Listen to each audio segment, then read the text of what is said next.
पंजाब में क्योंकि short of merit होते हैं जिसकी वजह से उनको जॉब नहीं मिलती, तो जो वो टाइम है आपका लिटिगेशन में वेस्ट हुआ फॉर द रीज़न कि डिपार्टमेंटल नेग्लिजेंस थी। फेडरल ट्रिब्यूनल आप अपनी ट्रांसफ़र कराते हो दूसरे वाले डिपार्टमेंट में, तो उस डिपार्टमेंट में सर्व करने के लिए जो पिछला एक्सपीरियंस है वो काउंट होगा। So if you don't have that then you are not able to serve in grade 19 regardless of whether you have been unjustly prevented from serving in the department.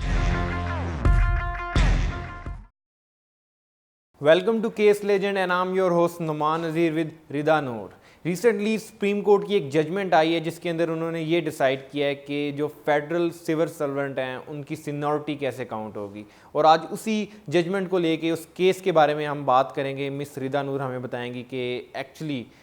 Supreme court की इस judgement में है क्या। Miss, असल में ये एक ऐसा केस है जिसका फैक्ट्स बहुत ज़्यादा डिफरेंट है। होता ये है कि एक शख्स एक सिविल सर्वेंट होता है,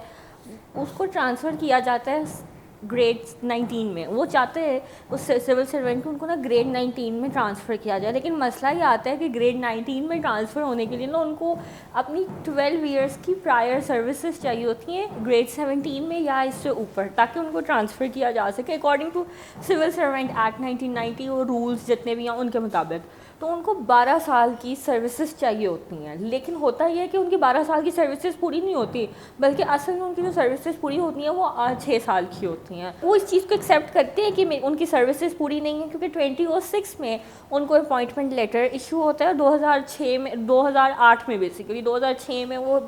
उनको कोर्ट ऑर्डर देती है कि इनको एडमिट किया जाए सिविल सर्विस एकेडमी में, और एडमिट करने के बाद ऑफिशियली उनको 2008 में लेटर इशू होता है, लेटर ऑफ अपॉइंटमेंट, जिसके तहत जॉनसन है ना उनको Sindh civil service academy join करते हैं, और 2009 में वो civil service exam finally pass out करके इन ग्रेड 17 सर्व करना स्टार्ट करते हैं। और फिर आफ्टर सम टाइम 5 ईयर्स उनकी ग्रेड 18 में अपग्रेडेशन हो जाती है। अब वो चाहते हैं कि उनकी ग्रेड 19 में ग्रेडेशन हो, जो कि ये पॉसिबल नहीं है क्योंकि ही does not have the enough experience in the grade 17 और 18। अगर उनका टेन्योर पूरा नहीं हुआ तो फिर उनको ग्रेड 19 में वो क्यों अप्लाई कर रहे हैं, किस बिना पे? उसकी वजह ये है कि बेसिकली 1996 में वो CSS एग्ज़ाम क्लियर करते हैं, और क्लियर करने के बाद वो आगे एक्सेप्ट नहीं करते। वो कहते हैं कि यहाँ पे ना आपका सिंध में कोटा नहीं बन रहा, आप पंजाब में जाएँ क्योंकि आपका डोमिसाइल पंजाब का, और पंजाब में क्योंकि शॉर्ट ऑफ मेरिट होते हैं जिसकी वजह से उनको जॉब नहीं मिलती। और होता ये है कि फिर वो केस कर लेते हैं, और वो केस फिर फाइनली 2006 में सुना जाता है, और 2006 में कोर्ट से वो ऑर्डर लेके आते हैं कि इनको कॉम्पनसेट किया जाए और इनको जॉब दी जाए। और फिर ऑफिशियली वो 2006 में अपॉइंट हुए हैं। तो वो ये आर्ग्यू करते हैं कि अगर उनके साथ ये सारा ना हुआ होता तो उनकी डेट ऑफ अपॉइंटमेंट 96 बनती है, जिसकी वजह से उनके साथ नाइंसाफ़ी हुई और हुई महकमाना गफलत की वजह से, तो उनको कॉम्पनसेट किया जाए और उनको ग्रेड 19 में जो उनके प्रायर 12 ईयर्स हैं, प्रायर टाइम जो उनका लिटिगेशन में वेस्ट हुआ है, 1996 से उन्हें जो है काउंट डाउन किया जी बिल्कुल। तो लीगल क्वेश्चन यही था कि अगर आपकी फर्स्ट अपॉइंटमेंट अभी हुई नहीं और prior to the first appointment जो आपका टाइम वेस्ट हुआ है लीगल लिटिगेशन में, तो क्या जब आपने लेंथ ऑफ सर्विस डिटरमिन करनी है for the purposes of promotion, तो जो आपका प्रायर टाइम है, जो आपने जब अभी जॉब स्टार्ट नहीं किया, आपकी अपॉइंटमेंट से पहले का जो टाइम है वो काउंट होगा या नहीं? जी बिल्कुल, क्या वो काउंट होगा in the length of service, यानी प्रोवाइडेड कि जो वो टाइम है आपका लिटिगेशन में वेस्ट हुआ है फॉर द रीज़न कि डिपार्टमेंटल नेग्लिजेंस थी। तो सुप्रीम कोर्ट ने सारी जजमेंट को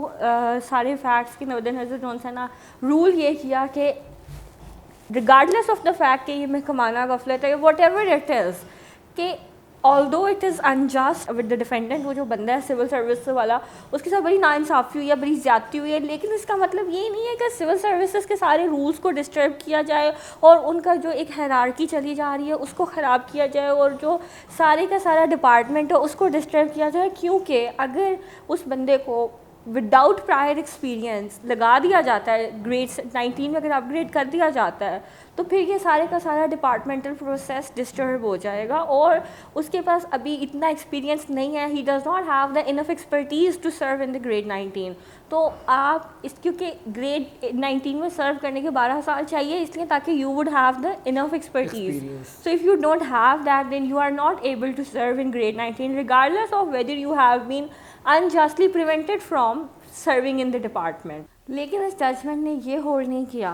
इस जजमेंट ने ये होल्ड किया आपकी फर्स्ट अपॉइंटमेंट से पहले वाला जो एक्सपीरियंस है वो काउंट नहीं होगा, लेकिन अगर आप किसी और डिपार्टमेंट में सर्व कर रहे थे और बाद में आपको पता लगता है कि आपका जो कंसर्न डिपार्टमेंट है वो कोई और था और आपका थ्रू द कोर्ट या थ्रू द फेडरल ट्रिब्यूनल आप अपनी ट्रांसफ़र कराते हो दूसरे वाले डिपार्टमेंट में, तो उस डिपार्टमेंट में सर्व करने के लिए जो पिछला एक्सपीरियंस है वो काउंट होगा। लेकिन वो एक्सपीरियंस जो आपकी फर्स्ट अपॉइंटमेंट से पहले वो किसी सूरत अपॉइंट नहीं होगा, बिकॉज